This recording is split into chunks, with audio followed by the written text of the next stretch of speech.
meddwl y byddai werth chweil I ti allu nodi ar dy CV dy fod wedi cwblhau rhywfaint o dy waith yn Gymraeg?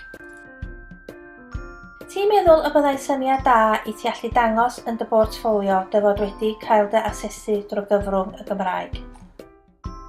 Pam na nei di gwblhau un gweithgaredd uned yn y Gymraeg a gweld sut eith pethau?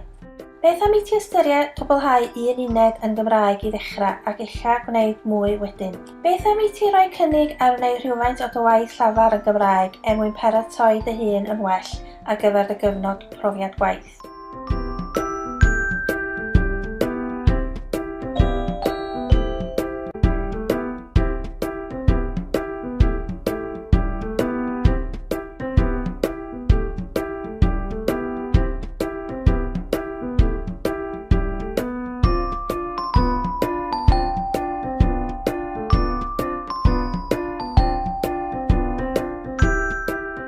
Darparu gwasanaethau I gwsmeriaid sy'n siarad Cymraeg. Rhoi cyflwyniadau I gynulleidfaoedd dwyieithog. Paratoi adnoddau dwyieithog i'w harddangos. Dylunio gwefan ddwyieithog.